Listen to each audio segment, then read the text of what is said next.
Hi everybody, it's FIBO Group and you are watching to the Market Watch review.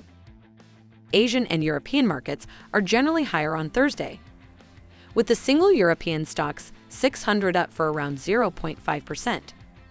The US futures are also higher by 0.3% to 1. The US dollar index is at its lowest level, around 0.2% today. The Japanese yen is stronger than the greenback and has been rising for almost 1%. Gold is strong and still up for 0.7%. On Thursday, oil fell to 2-month lows. The proposed price limit for Russian oil by the Group of 7 countries was higher than the current trading levels. This alleviated concerns about tight supply.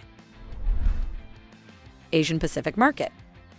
India's financial ministry stated in a monthly economic report that India's inflation will likely fall due to lower commodity prices. India's annual retail inflation is still above the tolerance limit of 2 to 6% set by the central bank since January. However, it fell to 6.77% in Oct due to slower increases in food prices and base effects.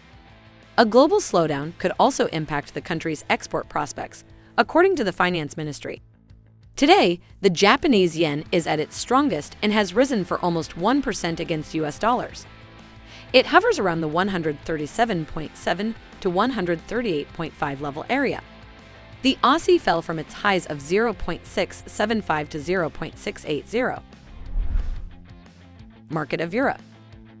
According to FIBO Institute, November saw a rise in German economic sentiment. The FIBO Institute's German Business Climate Index rose to 86.3 points in November, from 84.5 in October. Ursula von der Leyen, chief of European Commission, stated that the European Union is pushing ahead with a 9th package of sanctions against Russia during Thursday's visit to Finland. Von der Leyen didn't give details about the possible measures that a new round EU sanctions might contain. The pound gained 0.3% more in early trade on Thursday, trading at $1.209.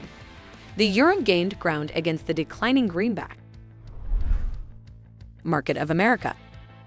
On Thursday, the US dollar was generally weaker as investors were encouraged by the possibility of a slower pace for interest rate increases from the Federal Reserve and placed bets upon riskier assets.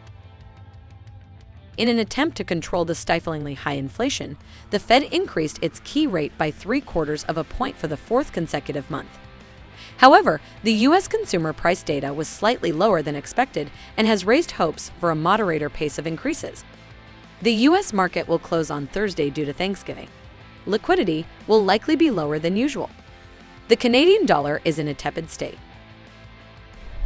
That's all for me. Closely monitor the news background and be prepared for all the surprises of the market.